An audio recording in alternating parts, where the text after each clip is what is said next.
So, okay. So again, two sets of slides. One set of slides that comes out at the end of every session. Those are the interactive slides that go out to the participants.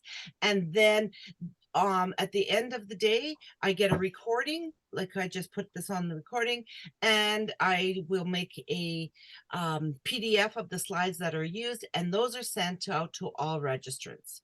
And I can't promise you that they will go out, within an hour, because it depends on how busy the ladies are at the office, but they try to send them out within a couple of hours of me sending it to them. So I don't know if this day 2 went out yesterday. It might go out this morning. But anyway, on that note, I think I'm just going to ask Tammy to get started with. Selena has a question, Yolanda. She said, am I right that the link you gave yesterday had the first ones on it too? Yes. Okay. Yeah, Tammy, I think we have someone who said, Tracy, that said she already received hers last night. Okay. Yesterday's, yeah. Okay, perfect. Well, welcome to everybody, and I am very happy to see you back, and that you keep coming back. And thank you, Tammy, for getting the slides up. If you can just go to the next slide, and I believe that should be,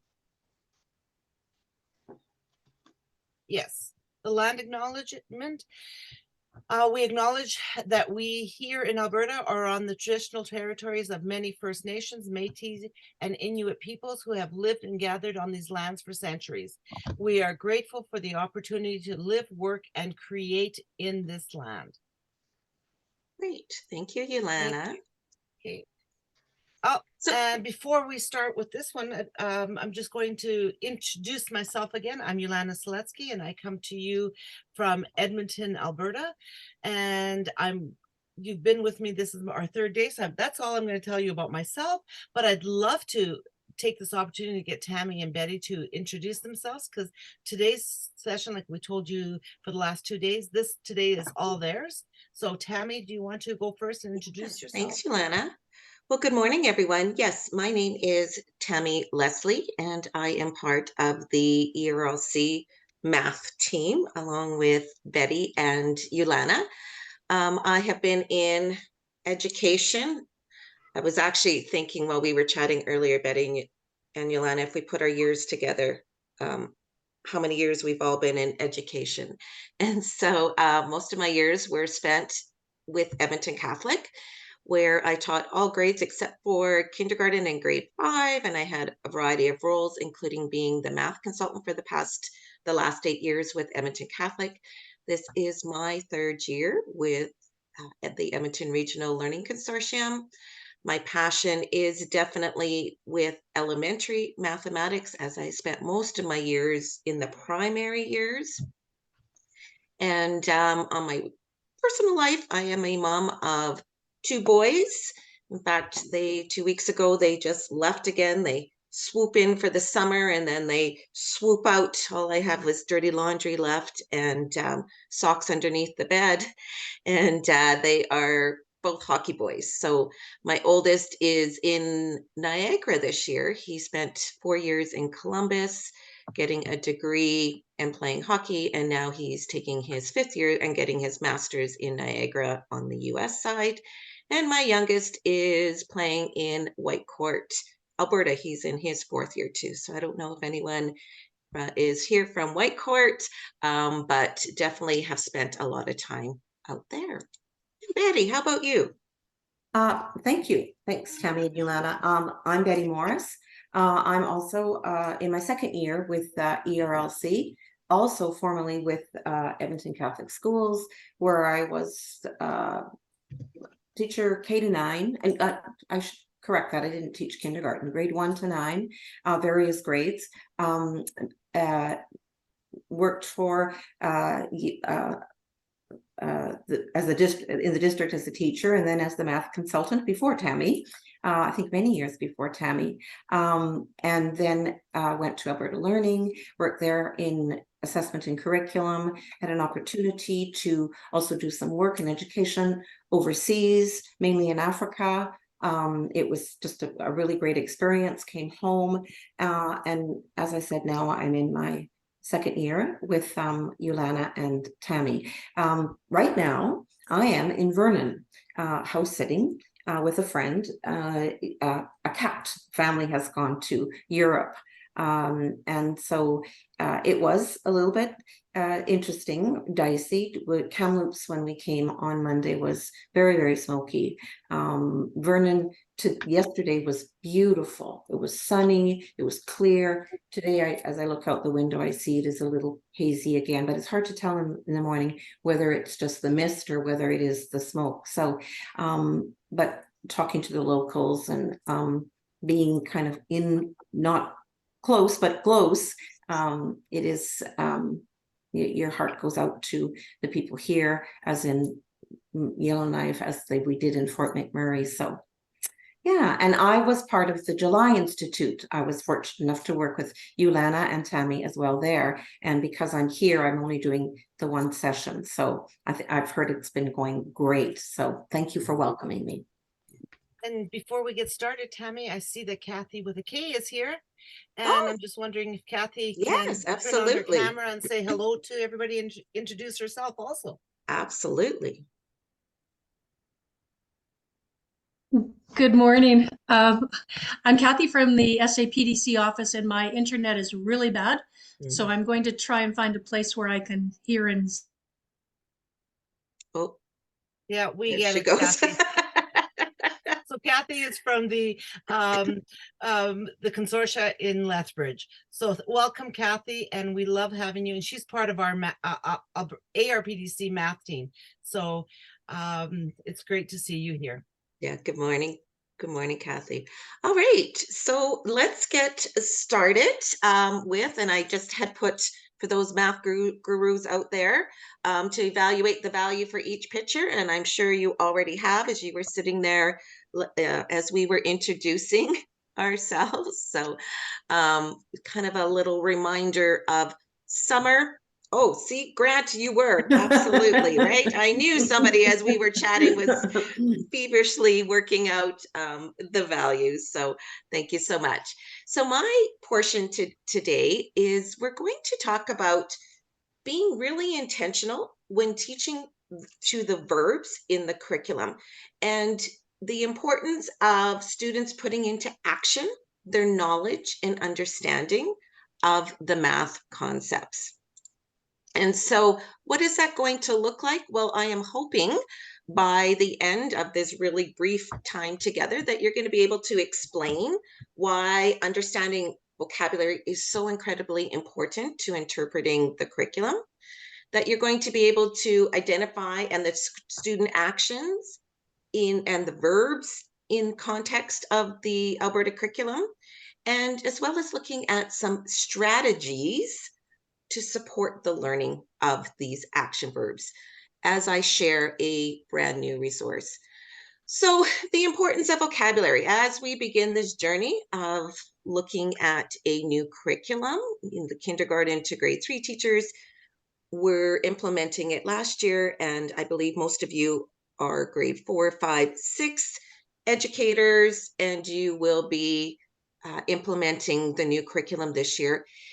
Vocabulary is so important. It is critical to really understanding what our students need to know, understand, and do to achieve the learning outcomes. And I love this quote by Stephen Stahl. He says, vocabulary knowledge not only implies a definition, but it also implies knowing how that word fits into the world. And, I remember growing up, and I don't know how many dictionary, my teachers would put a word on the board and we would look it up in a dictionary, and then we would put it in a sentence, and we were almost expected to be able to use that action in the tasks we were designing. And so it goes much more beyond just here is the definition, so that explicit definition, but really it's how does it live? How is it incorporated into all of our tasks that we do with our students? And so, as you have been unpacking your grade level and have been participating in the August sessions here, this is some of the new vocabulary that you're going to see in your grade level, right? And my first question is, as educators, do we understand the terms and the mathematical terms and the concepts that are at your grade level, right? Do we know what a numerical expression is? Do we know what equivalent expressions are? So vocabulary is critical to really understanding what it is that our students need to know and understand. As well as, and as you can see on the slide here, I pulled out some of the verbs. In our prior curriculum, we had a lot less verbs as I was unpacking kindergarten to grade 6. We are now inundated with verbs within the context of the Alberta curriculum. And what we see about a lot of the verbs as well is they are in multiple grades. Some verbs maybe only appear in one grade level, but many of the verbs appear multiple times. And so my question to you is, do you really have a great understanding? If I asked all of you to define determine right now, would you all have a common definition? Would you all say what determine means? Or if I said, what does it mean to analyze at a grade level? Again, would we all have the same definition? And, investigate here is just another example. Yeah, Jackie, right? I think we would have a similar definition, but not a specific one. Absolutely, right? Or, we would all think, I think it means this in the context of, whether it's a knowledge, whether it's a skill and procedure. And as you can see here, one of the verbs pulled out, and I pulled out the word investigate. You can see how often it appears. It appears, starting in kindergarten, we see it appear in a learning outcome as well as skills and procedures, and the number of times it does appear, as well as it goes all the way through the grades. So grade 4, 5, and 6, again, you can see how many times the verb investigate appears. So multiple times that in this curriculum you're about to undertake, we see investigate. So again, as educators, we have a definition, but do we know? As well as when we look cross-curricular, we're going to see investigate appears again, right? So we see it in phys ed, we see it in fine arts, we see it in English, in language arts and literature. So really important that if we are going to plan and we're going to teach and we are going to assess our students, we need to have clarity. And it really starts with clarity of understanding the vocabulary. And so, and I love this visual that we have used, Kim and I, in many of our slides. It's kind of seeing the forest clearly through the trees. So it's an analogy for me as the curriculum, right? I can read it, but can I really understand it? Can I see those details that I need to know myself in order to teach my students? So what I want to do this morning is I want to introduce a brand new resource that my colleague Kim Matoska has spent oodles and oodles of hours. In fact, we were kind of laughing. I don't think it's a project that started last year, and it was in conversation of the new curriculum, but it was also in conversation, boy, I wish I knew what all of these student actions meant so I could be more effective in planning for my students. And so after lots and lots of conversations, lots of hours, in fact, sometime I was teasing the group yesterday when I was presenting, I would love a redo a summer because so many hours spent building this resource. But we're very excited to unroll it. The kindergarten to grade 3 resource package is ready to go. We are very, very close to having the 4, 5, 6 resource package ready to go for all of you. And what it contains is, we, after consultation and many hours of conversation and consulting with other consultants and educators and stakeholders, we have created a glossary of the verbs, the student actions in the curriculum, in our new curriculum. And we have created a definition that we hope will provide some clarity for you as the teacher, some commonality across schools, across school divisions, across the province, as well as we've created definition cards and teacher toolkits. So we are very excited to share that with all of you and hope that this will guide you as you plan your lessons for your students. So here are two examples. We have created a glossary that's very specific for grades 4 to 6. We do still have the draft watermark on it because it seems like every time we have a conversation or we talk to other educators, we seem to come back to the table and go, oh, maybe we need to wordsmith this a little bit. So we have a glossary as well as we have an additional glossary for K to 6. So as you can see, you can look at the verb and see where it appears in the curriculum, whether it's in the learning outcome, as well as where it appears in the skills and procedures. So as you can see, for example, the word add, we see it from kindergarten all the way up. And so, and the words in yellow, just for your reference, those are the words just first introduced in the 4 to 6 curriculum.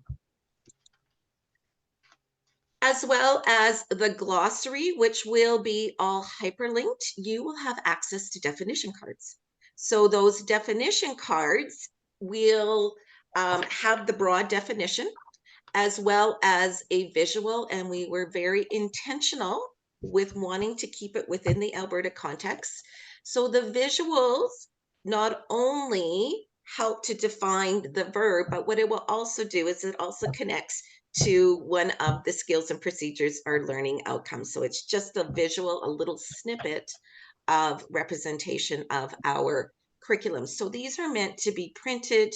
They can be used in your classroom if you have a visual math wall.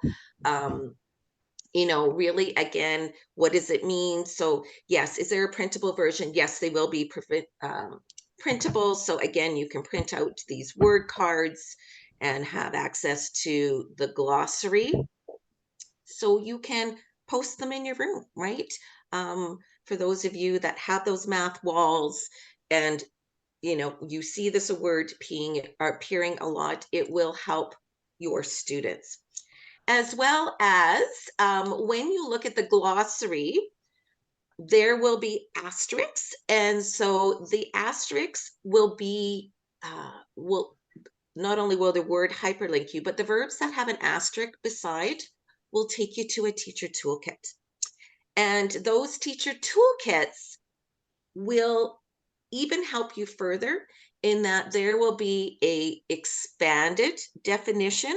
So really, again, specific to the Alberta context, it will, add further detail to that broad definition.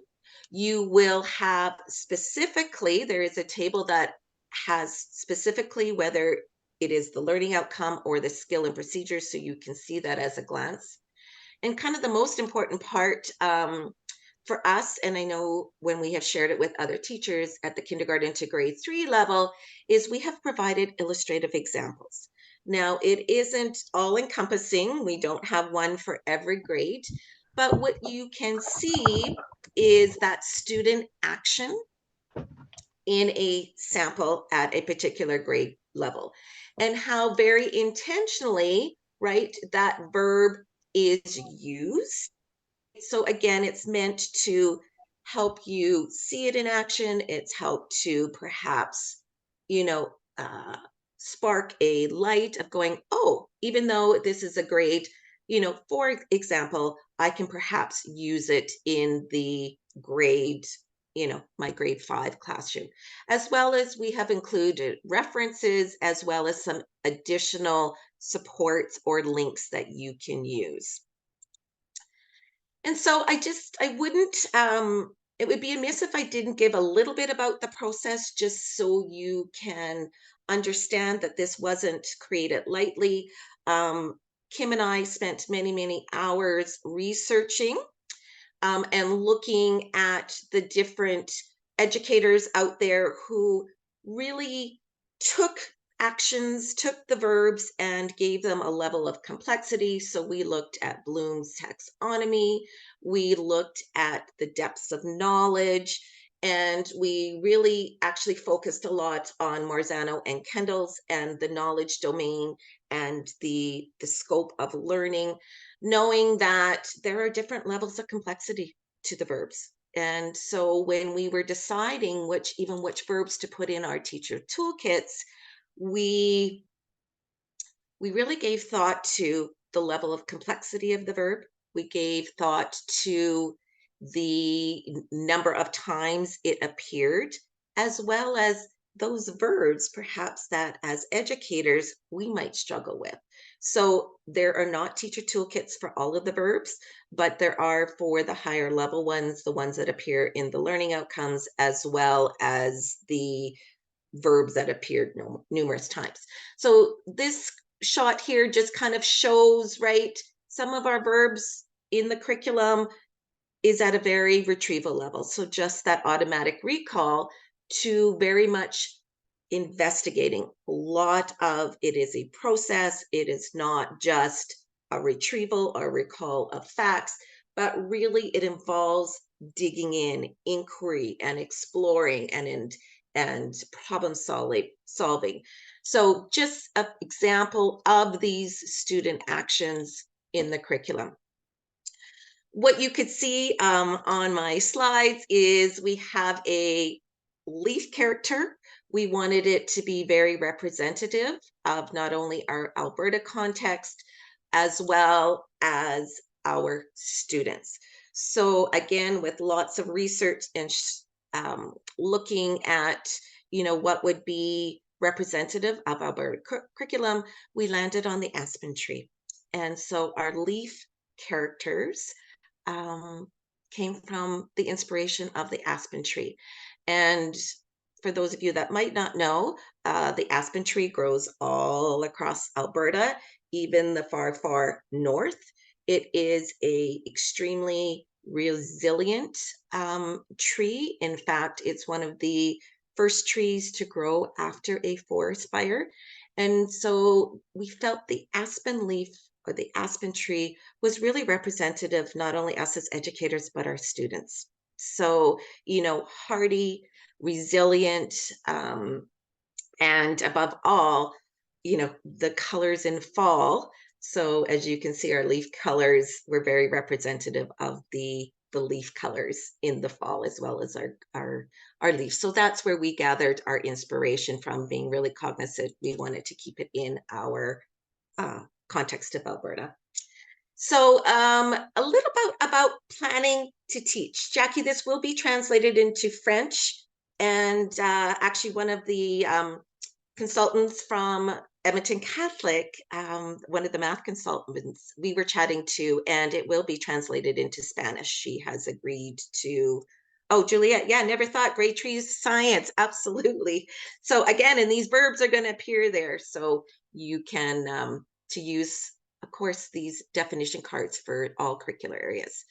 So I wanted to just spend a little bit of time on kind of a process, although it is not linear. It is very much what we do as educators, but it is the intentionality of planning. And as we start and embark on this new school year, it is being really intentional with our planning. And so how do we take this curriculum? And I know, Betty, you're going to be speaking in just a little bit here, really looking at those math terms, but really being intentional with looking at the curriculum. And so for me as a teacher, it was always, this is where I spent a lot of my time at the beginning of teaching a brand new topic, or in this case, a brand new organizing idea. And that is looking and starting with the learning outcome. And so we know, and I know that it's been mentioned already in the summit here, the learning outcome is really going to describe what students need to know, need to understand, and do by the end of the grade. Or we know we're not going to leave all our learning outcomes to the end of the school year, but to the reporting period. This is the all in companies. This is what you will report on to parents and various stakeholders. And what we want to ensure is that the learning outcome also expresses the student action that will be required and that we will need to provide evidence on of that understanding for summative and for reporting purposes. So I chose just a grade 4 example. Students represent and apply equality in multiple ways. So again, as educators, when we think about this is what we need to report on to our parents and stakeholders, this is what we want our students to be able to understand and know and do by the end. What does it mean to represent? So this is where we hope our resource will be a support for you to really understand what does it mean to represent and apply. So kind of a starting point for you to look at and hopefully utilize the resource to have that commonality, that understanding of what it means to represent, what it means to apply. So again, helping you have that clarity. As well as, you start at your learning outcome, but then you're going to really look at the cusp, which is that scope, right? That is the scope of the learning within that grade level. So again, remember the knowledge are those facts, right? What are those facts that we want our students to know about that particular topic or organizing idea? The understandings are about putting, right, all those facts and knowledge together into a meaningful and organized way, right? We want our students to know this about the topic. And then the skills and procedures is the doing, right? Here are what we want our students to do to get to the knowledge, to get to the understanding, to ultimately achieve the learning outcome. Oh, and look at that. So again, this is where we hope the toolkits will be of value to you. And again, and I don't know, Yolanda and Jackie, if this was already shared out, but I just wanted to bring attention to, again, that the Alberta ARPDC, and I know Jackie, you spent many, many hours as well, as this document is going to help you with the math terms and the vocabulary as well. So I really encourage you to have both of these pieces with you when you are planning. And so again, once you have really spent time looking at the cusps and looking at your learning outcome, it really comes into planning. And so really being intentional that as you are planning your student experiences for your students, that they practice that student action that is part of our skills and procedures and is a part of the student action in the verbs. So for example, and again, this is by all means, but again, when you are planning and you are putting together your learning lessons, because I know we can be inundated with resources, right? We have the Google rabbit hole that we can spend hours on, right? And we could be looking even in our resources, but being very intentional, right? When you are choosing and you're planning your learning experiences for your students, that you are going back to your curriculum, right? So going back, and when you're planning your lessons, think about what knowledge will this lesson address? What understanding will this activity go towards? And again, the doing, right? So being very intentional with the skill, the strategy, what I want my students to do. So in this learning example here, I chose evaluate, right? So again, as the teacher, I have my definition cards. I hope you have been working with your students on it. So again, right, I can have I'm going to use that verb in the directions with my students, right? Once we have a clear definition, once my students know and understand that as well, right? So there can only be one correct answer. Who do you think is right? And I hope Betty and Yolanda, you're figuring out that expression to see who was right.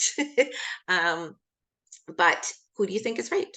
Evaluate and explain your thinking. And I would use that language with my students. Again, planning, being intentional, right? Now I'm looking at preservation of equality. So what am I addressing in my curriculum? And so again, being very intentional of using those verbs when I give the instructions or my students read the instructions. As well as not only am I planning my learning experiences, how do I make those student actions that are in the curriculum really be relevant and have understanding for my students? Well, one of the things I do really encourage you to do is to co-create anchor charts. And anchor charts are those charts that we co-create with our students. It's very low tech. I always did mine on big chart paper in my classroom.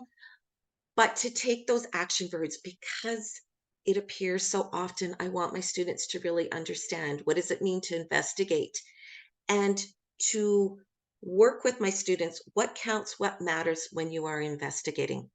So really developing that criteria together. Again, obviously at the beginning, you're going to define it for students, but as they are investigating, as they go through algebra or number or fractions, having criteria set for them that they can go back and refer to. So if I'm investigating preservation of equality, what does that look like? What does that sound like? And I keep these anchor charts up in the classroom so students can refer back to. And I also then would have my definition card attached to it as well. Another strategy that you might do to be very intentional, again, with student actions, the verbs, is to create a visual wall where students have investigated. And this would be a visual wall that you would have ongoing. So a visual wall, whether it is digital or if you have classroom space, right, where students can see where they have investigated the various statements of knowledge in the different organizing ideas. You can also do one where it's cross-curricular. So again, where did you investigate in science? Where were you investigating in your English and language arts as you were looking at nonfiction texts?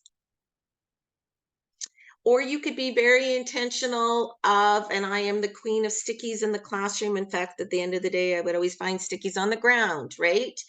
But you could have, what does it mean to investigate preservation of quality? And you could use this even as an informal assessment where students themselves, right? What does it mean to investigate, right? And so they can record their thinking. So a great even exit ticket. Or again, yeah, Selena, right? Whiteboards are great for this, right? Just kind of those exit tickets out the door, or if you want to have a visual recording of it, which is really nice even for your demos of learning when your parents are coming in, right? So again, showing student work. Frere models are excellent. Again, what does it mean to investigate, right? Put it in your own words. You have my teacher definition. What can be investigated in math? What is a non-example? So again, just ways that you can be intentional with your planning and your assessments in your classroom. And then again, step 3 of the process, and I really struggled with step because it isn't linear, but is embedded throughout all of your time with your students, and that is with your assessments, whether it is formative, whether it is summative. But again, using the language of the curriculum, use the verbs, right?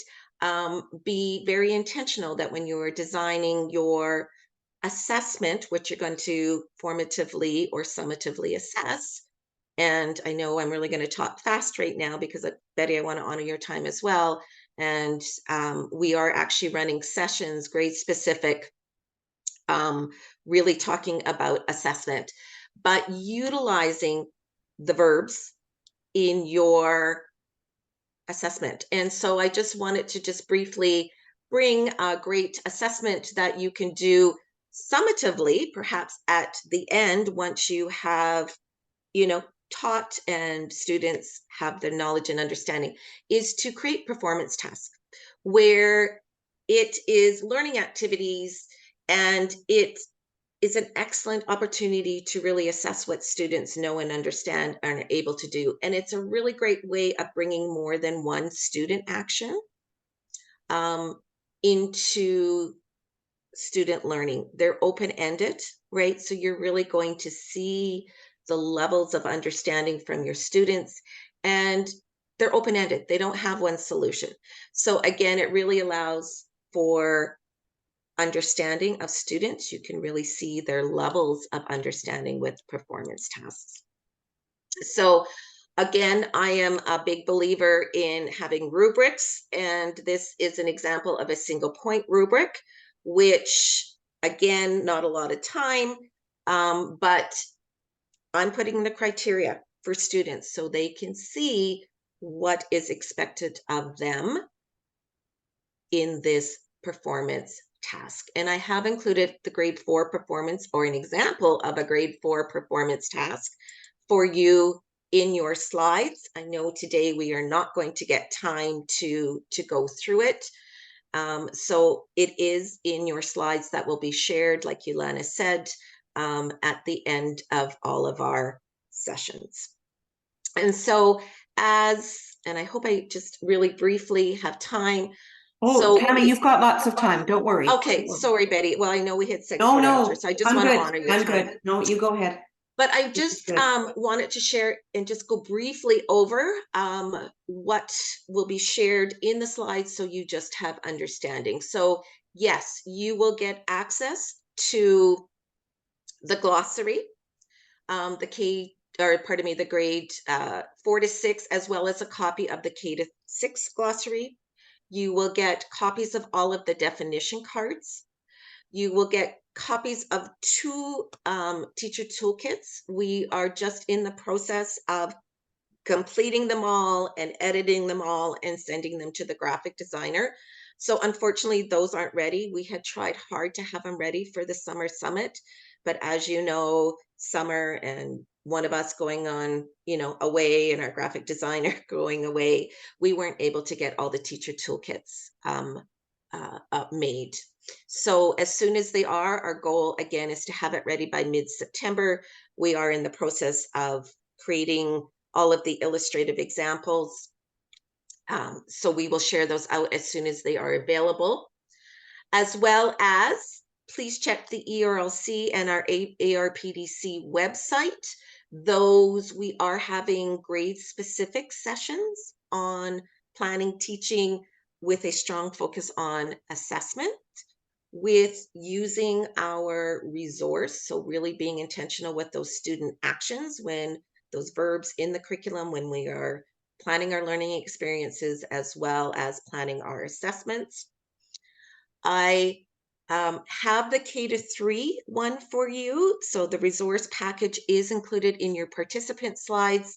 Again, the 4 to 6 is going to be very familiar. There's a video in there. It includes the K to 3 glossary, as well as the definition cards for kindergarten to grade 3, knowing a lot of these verbs are used again in the upper elementary, as well as all of the teacher toolkits for kindergarten to grade 3. So a lot of those verbs will repeat, especially because they are the higher level. So you can see, again, the expanded definition if you want to get started right away. And I know Yolana and Jackie have probably already shared this with you. But I want to really encourage you. Again, resources are constantly being created. So we really encourage you to check out the new ARPDC newsletter, as well as the new resources section, because like I said, we are as a collective group, Yolanda, Betty, Jackie, all of us are feverishly trying to build resources to support all of you out there.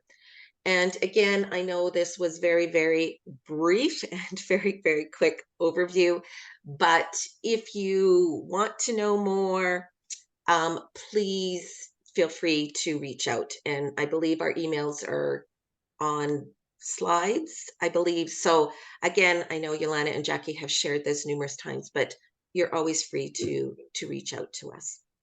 So I just really want to thank you. I want to thank Yolanda and Jackie and Betty, because I have not looked at the chat as I've been talking, and I realized there was 52 comments. So thank you to my Vannas in the group for responding to all of the comments. I will check it over now, but I believe you've responded, Yolanda and Jackie. And Yolanda, is there any that I need to address before I pass it over to Betty?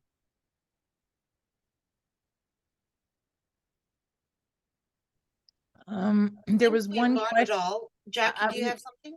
Yeah, I was just going to say there was one question that Carrie was asking Tammy, that you said that you mentioned running grade specific PD. Is that Yes. something that's coming up we can register for? Can you elaborate Yeah, on that? they're already on they're already on our sites. So I know we have a grade specific grade 4 planning, teaching, and assessment with utilizing our resource package and the student actions, a grade 5 one, a grade 6 one. They're all in the month of September. I cannot remember the dates, but yes, if you check out ERLC's website or ARPDC's, or Jackie, it's probably on yours too, because they're all linked. You can see the dates, and yes, it's open for registration.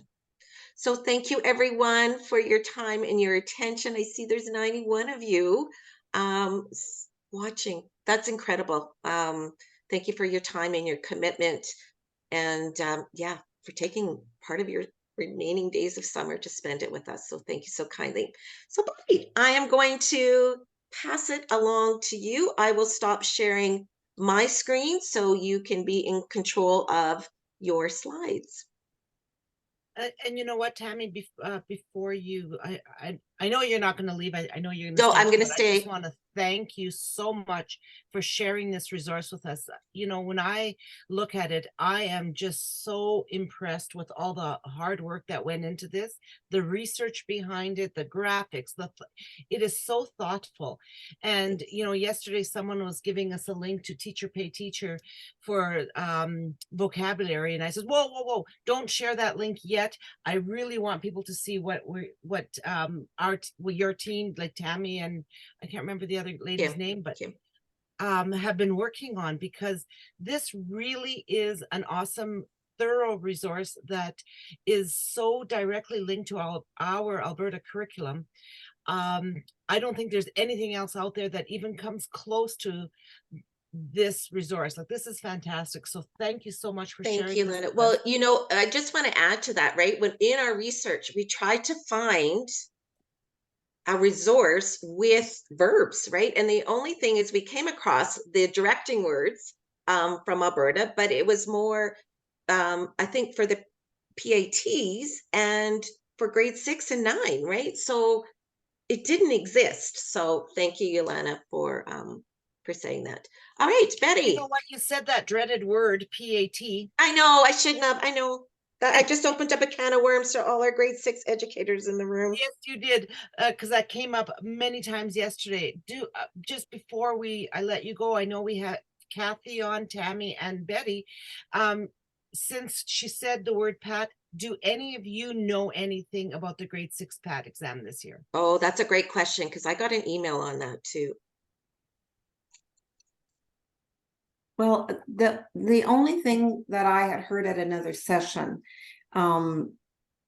was that there would be a grade 6 PAT this year, but my connections at Alberta Learning are very vague about what it's going to look like. So I was actually quite surprised that there even would be a PAT this year for grade 6. And when we say there would be, I'm not, and I'm only surmising, possibilities, could it be something where they're just trying to gather some information? Will it be analyzed and recorded and the marks given out? Those things I don't know.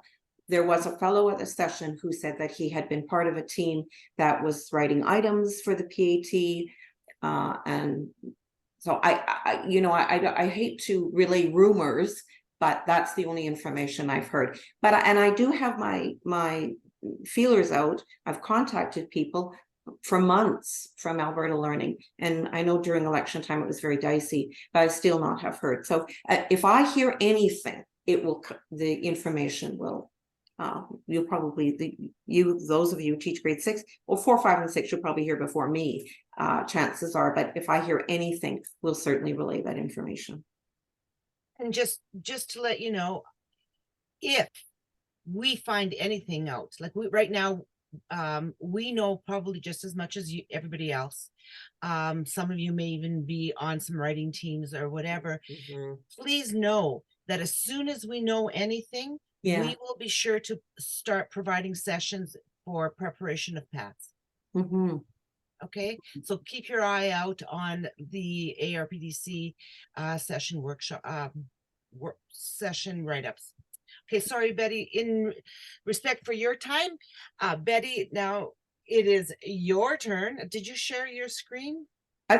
Yeah, so can you see Tammy's last slide, participant slides? Is that showing now? You know what, I'm going to be honest, I have so many screens going right now because I'm trying to get. Yeah, Betty, it's showing. I see my participants. Because I just don't want to go to my next slide just yet. So anyway, thank you, Yolanda. Thank you, Tammy. Like I was reading the comments in the chat. That resource is absolutely fantastic. And the first thing that came to my mind was the visuals. You know, as teachers, those colors, those characters, the way it's set up, like that whole, the resource is wonderful, but the presentation. And then I was thinking about mine. So I'm going to maybe start with an apology because my slides are not going to look anything like these.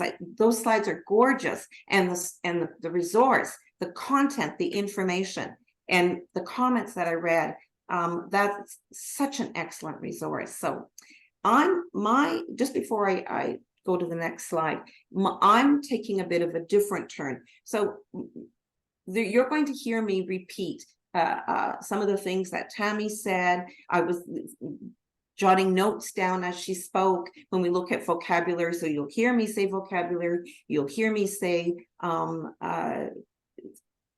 things like anchor charts, definitions. What you're going to see next, well, maybe I'll just get going, and let me start with a little warm up here. Oh, it's not going there. Okay, so just very quickly, this is which one doesn't belong, and at the end you'll get any slides that I have, any sites that I use. You'll see the slides at the end, that you'll be getting those slides with all of those sites. You'll have them in there. This one is a little bit different because I created the numbers on my own just to make a change. So it's a which one doesn't belong, but it's a little bit different because we're going to be looking at algebra. We're going to be looking at evaluating numerical expressions as an example. So this is a warm-up that you can do with your kids. You're probably very familiar with Steve Wyborny's site. And you can see that I asked the question, which one doesn't belong, which is what the students are very familiar with, and you. But I just changed it a little bit because this is what we're going to go into. And this is what you could think about your student, what you could do with your students. So it says, which numerical expression doesn't belong? So we're kind of getting you as a teacher to understand, and therefore the student, and eventually the students to understand that now we're looking at these specific expressions are called numeric or numerical expressions. And so as an example, you can do this yourself. I'm not sure if any of you have replied, but you can see very superficially, or at the surface level, sorry, that you have one that has only 2 numbers in it. They're all addition. You have one that has 3. So again, and you know how this works with which one doesn't belong. You get those responses, but then you keep going. Okay, now let's look at something different. So we're going from just the visual to 3 numbers to or 3 numerals to ones with just 3 in it. So to now the students are going to add what are the what is the sum of these digits or numbers. You can see I'm using different vocabulary all the time. And then you get them to dig deeper so that they can say, oh, some are less than 10, there are 3 that are over 20, and so on. Or the sum, some are odd, some are even. But these are just things that you can do as you go through this particular part of the learning. Now, I haven't done this for a while. I looked at this. So again, I'm taking a little bit of a different turn, and this is just an example that you're going to get. So I'm going to have to preface this a little bit. Some of you may have been to the sessions that I started to do in the spring, and you'll see that I've put the sessions up in September and October again, and I'm trying to follow along that with unpacking the curriculum with your planning, what you're going to be teaching at the time. But the emphasis for the sessions that I look at, and this one is just an example, and it's just some of the slides. Some of you will have seen these slides if you did come to the sessions in the spring. But my focus for these is you as a teacher in understanding the math behind the learning outcome and the cusps. So it all is going to eventually lead to the fact that what you'll be doing with the students, like we looked at Tammy's activities and her strategies that she used with the students. So eventually it'll all filter down to those students.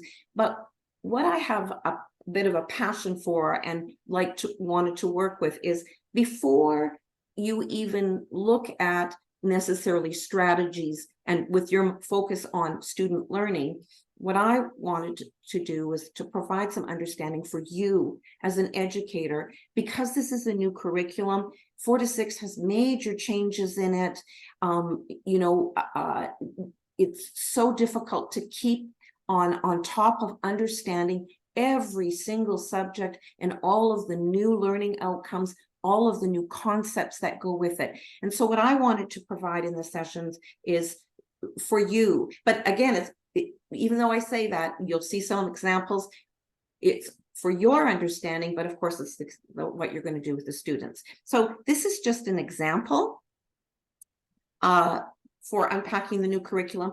And this presentation is going to take a deeper look into the organizing idea of algebra. The equations express relationships between quantities, specifically looking at the new vocabulary, understanding any new knowledge and understanding statements for you. So what is this? When Tammy said these knowledge statements, these are information. This is background on that concept, be it equality, preservation, equality.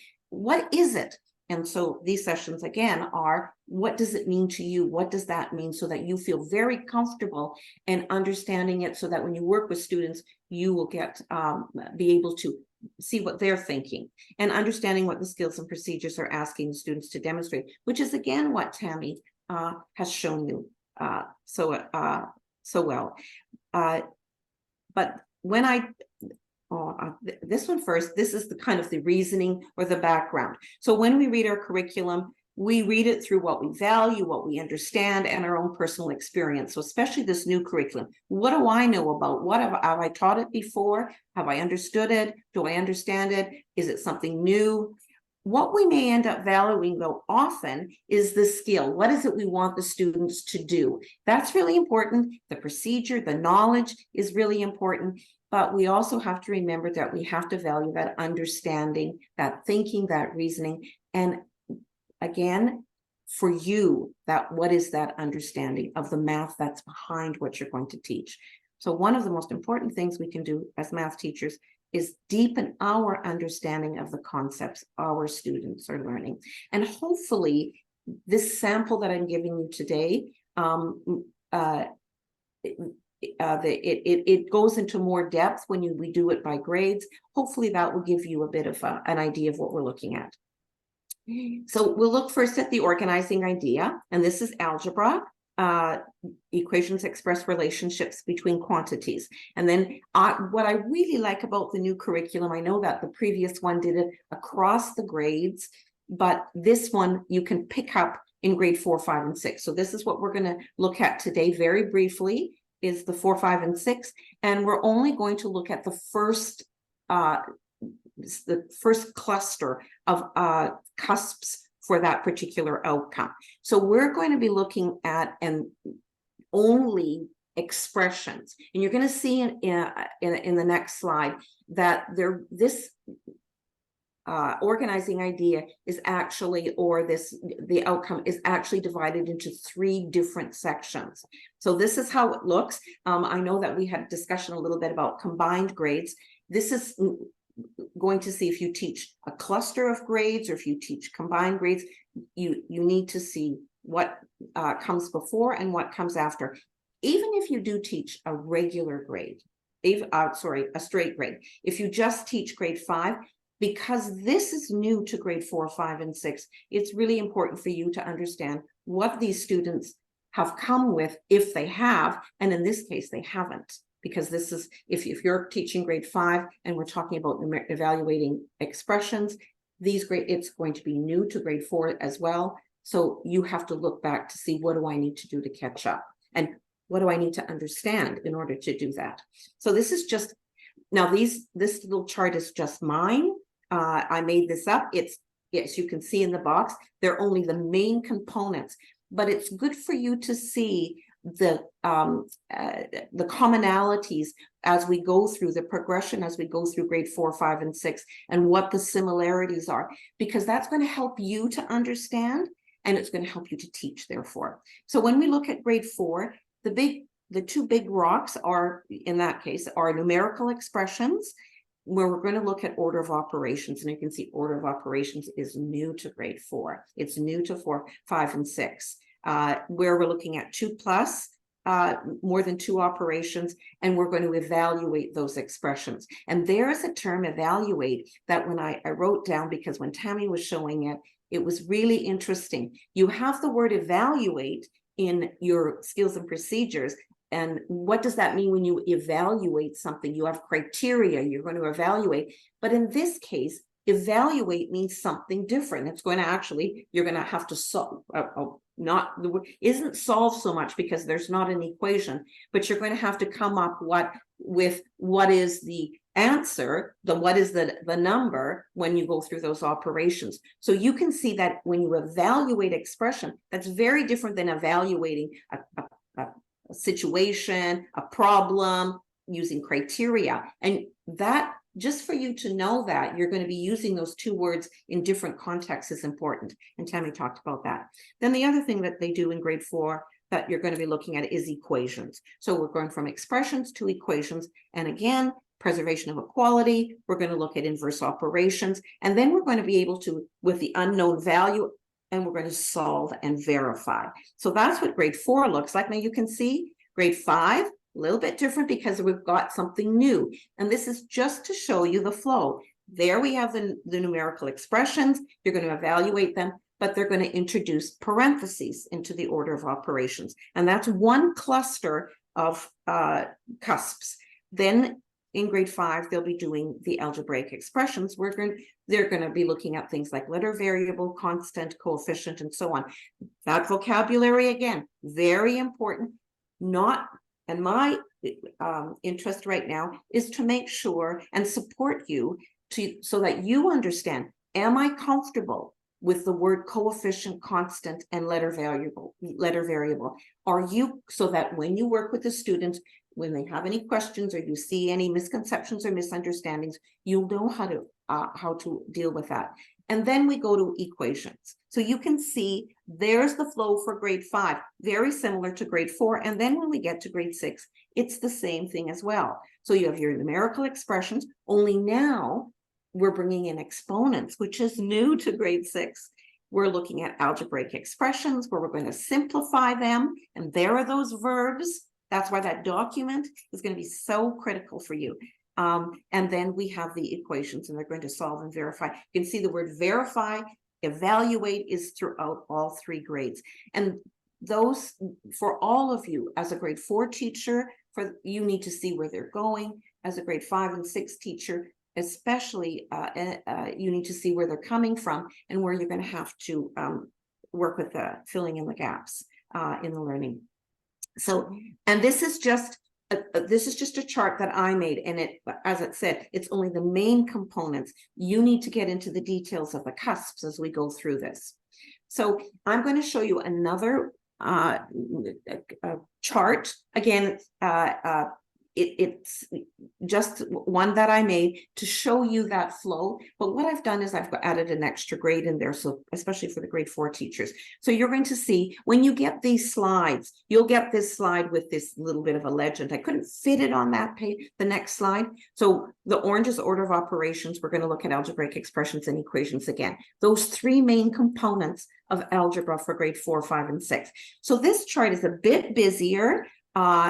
And there are the little dots, but what I did was add the grade 3. So even the grade 4, 5, and 6 teachers, the 5 and 6 teachers, but in particular the grade 4, you can see these are the concepts, the skills that students are going to need to help them when you start, or I as a teacher start looking at order of operations. So these slides now, we're only going to focus on the order of operations, but you'll see all 3 of them are in there. So coming into grade 3, there's the basic facts. These are the orange, and I went through it with the other one. Grade 4, we're looking at order.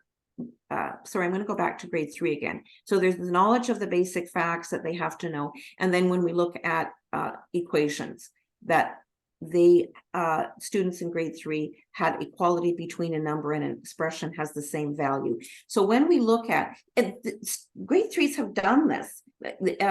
This is new to grade 3, this particular statement, but grade 1 teachers have done that. They put the word 7 on the whiteboard or on their little whiteboards or wherever, and they say, tell me all the ways you can say 7. So, and there's 7 is 4 plus 3, 5 plus 2, 6 plus 1. Those are numerical expressions for 7. And even though teachers have been using those terms, the students have been doing them. And then they've been looking at equations. 7 equals 4 plus 3 or 4 plus 3 equals 7. So they've already been able to do that. But now in grade 3, in the new curriculum, and your students in grade 4 will have come with them, they may have come with knowing the term expression. Teachers may say in grade 3, this is what 4 plus 3. We're not sure if they use the expressions. We hope that they do, and that they've made anchor charts. And then you can see in grade 4, then we go into the numerical expressions with multiple operations, and then they're going to evaluate those expressions. Just for time, I'm not going to go into the algebraic expressions and the equations, but you can see on this chart that this is, when it comes to equations, which is grade 3, the green dot, you can see that the grade 3s have already come with some notion of what an equation is, whether it's a box or a blank or whatever, that unknown value. They've already been working with that even before the new curriculum. Now in the new curriculum, it's going to be they're going to focus more on what is that? That's an unknown value. We're going to use symbols. We're going to use the word variable. So that vocabulary, and Tammy mentioned that so much new vocabulary is coming in. But I'm going to just move on with this because I want to work with order of operations. But you can see in this chart that just kind of gives you a flow of this. Hopefully that will help you. Okay, so only this example I'm showing is looking at order of operations. What I have done in the sessions for this fall, for those of you who went to the spring sessions, I did 4 to 6 right across. What we heard in the July Institute a lot was that, teachers wanted their specific, grade specific. So what I did was I tried to do the sessions. You'll see some repeat sessions from spring, but make them more particular to grades, to single grades, and some though to combined. You'll see some sessions for combined, but I think there has to be, based on what I've been hearing, is that there needs to be more of a focus on that. And I myself need to look at that. So order of operations. In order of learning, I'm not using the word bedmas or pedmas or anything like that, those phrases, but I'm not saying that you can't use them at all with the kids. If that's going to help them, absolutely. I'm looking more here is that this is for you. This is the order that they're going to learn. So in grade 4, we're looking at addition and subtraction, left to right, whichever comes first, multiplication and division, left to right, whichever comes first. So that's how they're going to learn it. And I have to say, I think that's very positive. Where before, when I taught grade 6 and in particular junior high, all the order of operations was all done in one grade. And so that's when we use words like bedmas. We wanted them to make sure that they understood it. We worked with it. Now you're going to see in 4 to 6 that you start with grade 4 and you're going to work with lots of numerical expressions where you're going to have more than one operation, and you're just going to follow this left to right, whichever is first, multiplication and division and so on. And you're going to work with that and they're going to get to know it. And then in grade 5, we're going to bring in the parentheses. So we're only working with addition and subtraction in the parentheses, but now the students are going to be introduced to those, and they're going to start working with those and become familiar with those. But you can see that at the same time, they're also looking at their basic facts. They're going to be using those, and they're going to be, that's the kind of the predecessor, because when you get into equations, then the students will have that knowledge, that prior knowledge of just looking at expressions first, especially in grade 6, when we're going to have expressions, numerical expressions on each side. So it's when we have an algebraic expression, you're going to have one on one side and one on the other side. So it's good that it slowly builds up to that. And then in grade 6, you're going to be looking at exponents, and they're going to learn that you deal with your exponents first, and they might be in parentheses and they might not, but you have to look at those and deal with it. We're not looking ahead of the last institute in my sessions. Teachers were asking questions about how high will they go. You won't get anything. You'll deal with the single digits, and even if it mainly like 5 squared, 5 cubed, 5 to the power of 4, or to the exponent 4, but you won't get anything major like where they're going to have to do high numbers and lots of multiplication. But they do have to understand that if you did say, and you yourself, if I did say, 5 to the power 7 or to the exponent 7, that just means 5 times 5 times 5 times 5 and so on. If you understand what that means, that's the important piece. You know how to get there, and that's what you want for students as well. Okay, so grade 4, again, I'll go, this is in your, you all have those documents. I've already kind of mentioned the fact that they will be looking at order of operations, what an expression, they'll learn what an expression is, and what components of order of operations that they will need to work with in order and be able to evaluate. So you can see in the knowledge, and it's not you will learn as it was in the past, it's multiplication and division are performed before addition and subtraction. That's a knowledge statement. That's something we should know. So they come first, and they're performed from order from left to right, and then addition and subtraction. When I taught order of operations, I would say, you must do this, or you should do this, and I have my math wall and my charts, and this is the order that you do it in. But I like this statement because you're telling them that this is a fact. This is something that you need to know. And then again, the understanding, they're looking at this one. There are infinitely many expressions that represent the same number.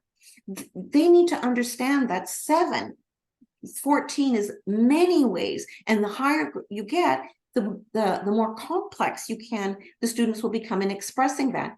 But again, Students have been doing that since grade 1. We haven't just been acknowledging that label of that, of what they were doing, and then they're going to evaluate. And I just have some boxes in here. Understanding the vocabulary is so important. And again, students in grade 4 will only work with numeric, not algebraic. Now, these are just, this is just another way that you can look at or use anchor charts or vocabulary. Because what Tammy and Kim have done in their document, what Jackie has done with the vocabulary in the year at a glance documents, or the curriculum documents, both, you will see vocabulary there. This is just another source to go. This is American, and I just put this up here to show you the vocabulary that's needed. So here's what an expression is, and the idea is that it has no equal sign, whether they come up with it or you tell them. It's nice if you can co-construct or work with this together with the students, as opposed to what an equation is. So these are some examples. This comes from an American site, and I'm just going to show you. And you can, again, put these on anchor charts.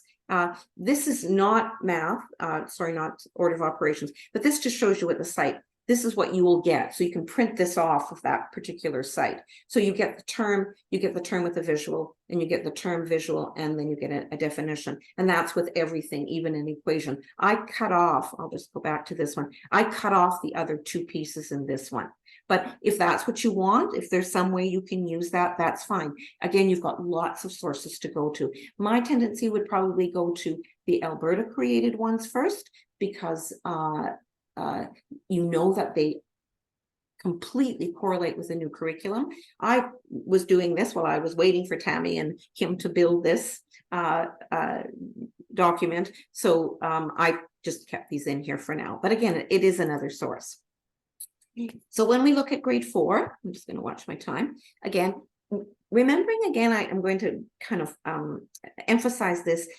These very, very simple slides are for you to understand. So you know for sure, or are very comfortable with what a numerical expression is. And you can see in the orange boxes, you will see what I've done is to show you I've correlated them to the curriculum. So you can see that this is why I'm showing you these examples, because students are going to have to create expressions besides evaluating those expressions. So you're going to have to give it to them maybe in words and work with it. They're going to have 2 + 5 is a perfect example. But then we've got 3 + 4, take away 2, 3 + 4, subtract 2, or 3 + 4, take away 2.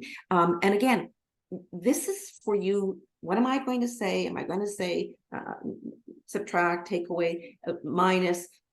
It's for you to be aware of the vocabulary that you use and what does it mean. These are not so, these expressions to use in words are not as difficult when we get to grade 5 and 6, more so they will be. So the last one is 2 multiplied by 3 + 1, 2 times 3 + 1. And then we're going to go into what is 1, what is 2 times 3, what is 1 plus the product of 2 times 3 even. And then we go into evaluate. So again, for you to try and internalize, if you can, instead of saying 2 + 2 = 4, what we want for numerical expressions for you to say is 2 + 2 has a value of 4. What is the value of 2 + 2? What is the value of the expression 2 + 2? And I'm throwing these out to you so that you can see all the different ways, but we're focusing on that word value as opposed to solve, and we're not using the word equal. And then you can see I've got seen using anchor charts. I'm going to go through these very quickly. You're going to get these slides. This is an example of an activity that you can do. Now, if in the session we would maybe get you to do the activity, but you can do these with your students. Somebody had mentioned whiteboards. I'm huge with whiteboards, mini whiteboards. Again, for students to try and evaluate these, come up with it, create an expression, know and watching to see that they don't use the equal sign or they don't put the equal sign. And I know it might be tedious, but for you to keep saying, it has a value of, this expression has a value of. So this is an activity that you can do with the students. In a while, you're going to get, I'll show you how you can up that activity through grade 5 and 6 as you get into more complex order of operations. So here's an example of, we're going to evaluate, so you're going, this 10, 4, and 2. And the way you would say it might be subtract 4 from 10, then add 2. See, that's one way of saying it, or take away 10, take away 4, then add 2. Now you would say, some would say, no, I'm going to say 10 take away 4 plus 2, because that's what the students understand. Absolutely. But you need to understand that there's different ways of saying it, depending on the context or the situation that you're going to get. So that's just to show you that there's different ways to verbalize it. And when you get students to create, you may say it in different ways. So here's 10. I just put in remember and subtraction. We start off with total quantity. 10, take away 4. So I took away 4, and you can see there's 6. And then you're going to add 2.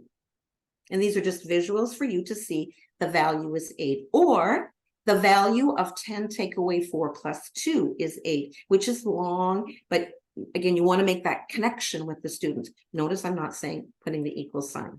Okay, and here's another example. So here we look at 5 plus 4 times 3. So again, remember in grade 4, multiplication and division comes first, left to right. So you multiply 4 times 3 first, and then add 5. Or we add 5 to 4 times 3. That verbalizing it gives meaning to it. So it's not, if we say 5 plus 4 times 3, you, and if you say it to the student, may get the idea that, well, first I'm going to add 5 plus 4. And so this is what it looks like. Multiply 4 times 3 first, and then add 5. The value is 17. And here's another one. We're going to add 5 and 4, and then multiply by 3. Now I'm going to show you this. So if I added 5 plus 4, and then multiplied by 3, so I'm adding 5 plus 4 to get 9, and multiply by 3, the value is 27. This is showing a non-example. This is like our concept attainment, what it is, what it isn't. So you can see, and again, for yourself, to understand this, and then for the students. And you may decide, I'm going to do some very simple ones like this to show the students, but watch for this, because they're going to have to know when they do the order of operations, and you'll have your anchor chart up there so that they can see. And the statement is, the order in which operations are performed can affect the value of an expression. Now we go to grade 5. And again, these are only some of the slides. We'll go more into depth when we go into the grade 4. We try more examples. We look at using different things instead of counters. We might use a different manipulative.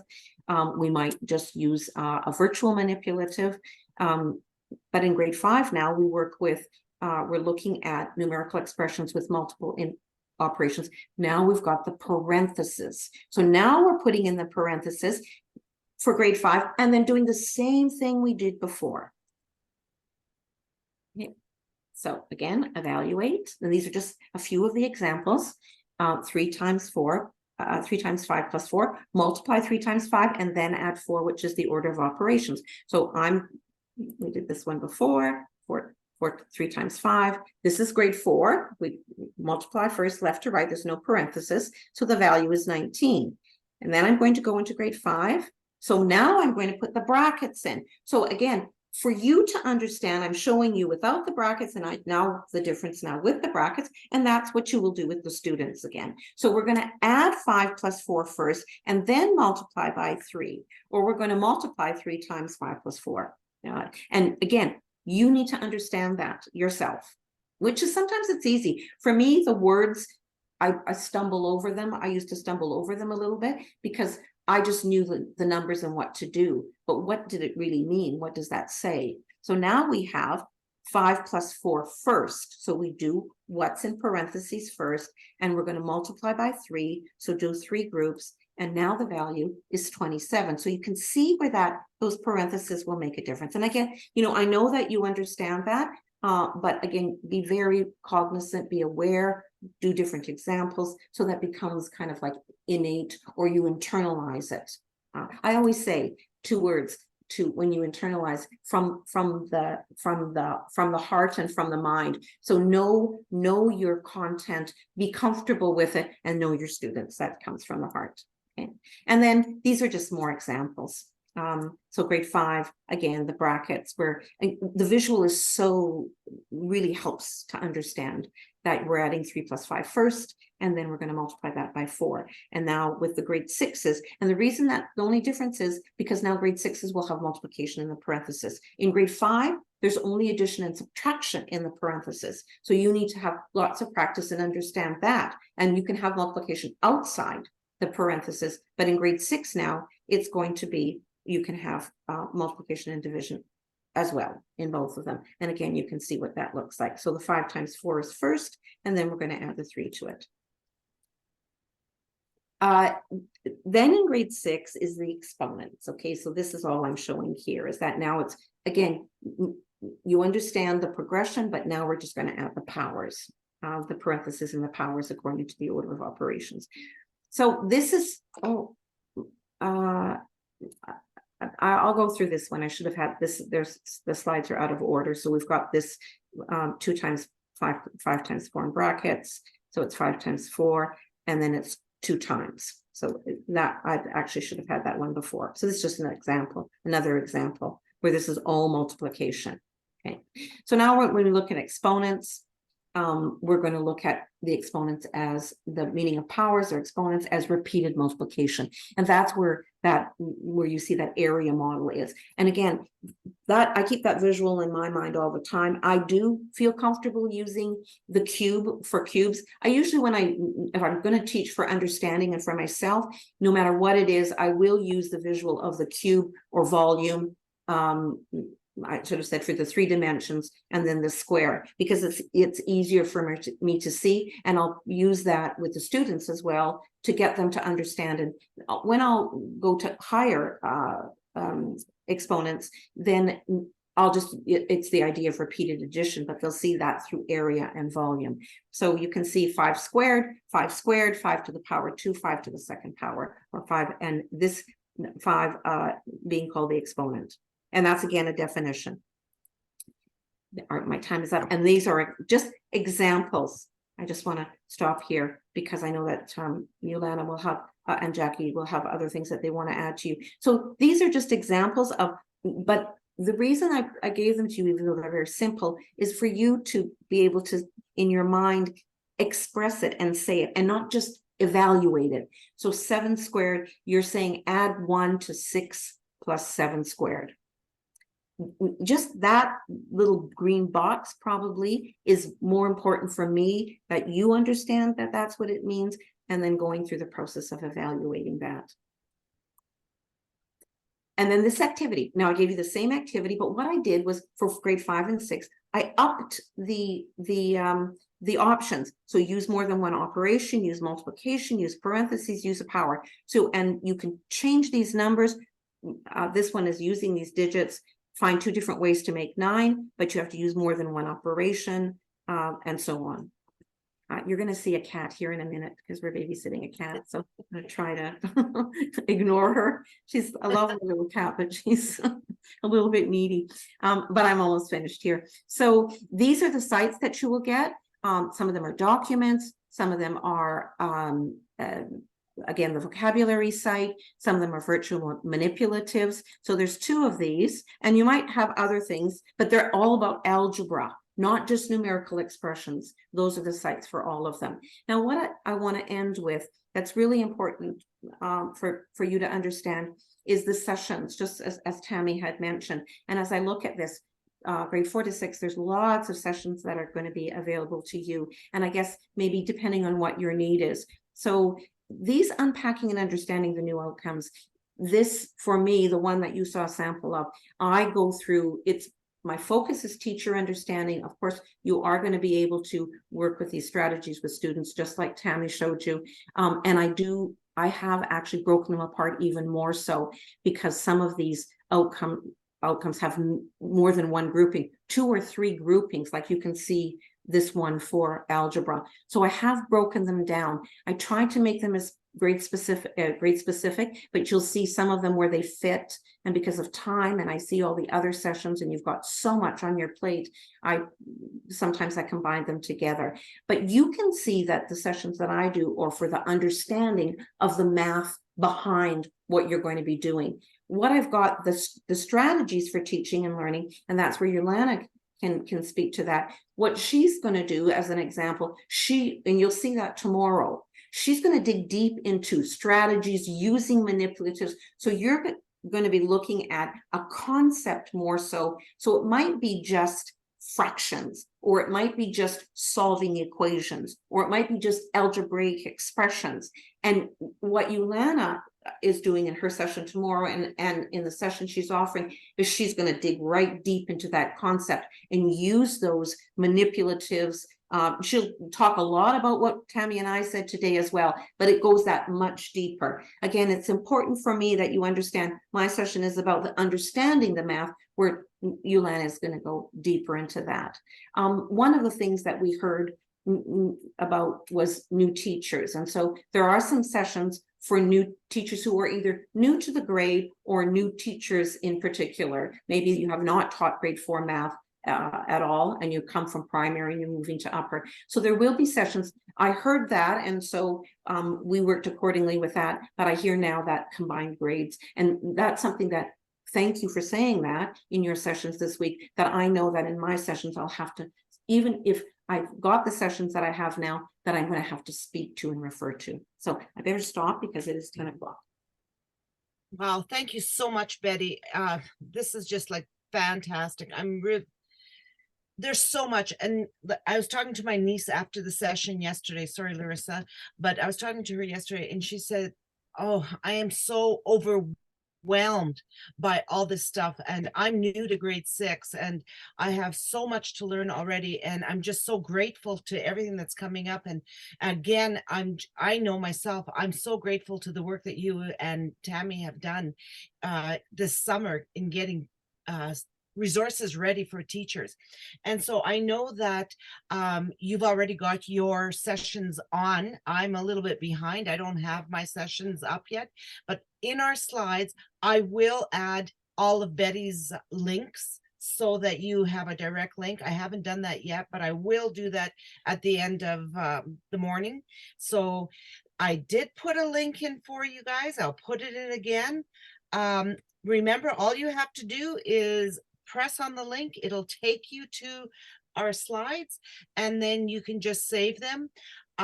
Because some people are telling me I did not receive the recordings for day 1, or some I didn't receive it for day 2. I have put the links in here for you right now. And I just want to give you a heads up. Betty, can you go to the next slide before we end off for today? Because I know it is after 10. Okay, Yolanda, I just have one question. I'll just be very quick on, and that was the junior high. At least two people commented on it, and those are great comments. Yes, there will be sessions that are going to be offered. This is where now the junior high is coming down. So what about that connection between 4 to 6 and junior high? Yes, there will be sessions, and I think that's something that we're going to address, that needs to be addressed even at the division or the school level. So I've been encouraging schools, curriculum directors, to have that discussion. Principals, if you're in an elementary, junior high, or if you're in a district, to bring those 4 to 6 and those junior high teachers together, so that the junior highs can see what the 4 to 6s are doing, so that they can share and collaborate. But yes, that is essential, and there will be sessions. Okay, sorry, Yolanda. Okay, and then I just want to give everyone a heads up, because Betty and I did this in July, and we had some comments. Tomorrow we're talking about manipulatives, and it is a hands-on session. So I just want you to be aware that we are going into breakout rooms tomorrow. And so I know that people are telling me, oh, I wasn't prepared for a breakout room. I still have my pajamas on or whatever. Please be aware that tomorrow we are working in breakout rooms. So if you want to get yourself your hair brushed, I guess you can. It doesn't matter. You can stay in your pajamas. But we are doing that. So thank you very, very, very, very much, everybody, for coming. I truly appreciate it. And yes, and Carol, I just asked you a question, if you can just stay and under which they are on this, Jack, okay.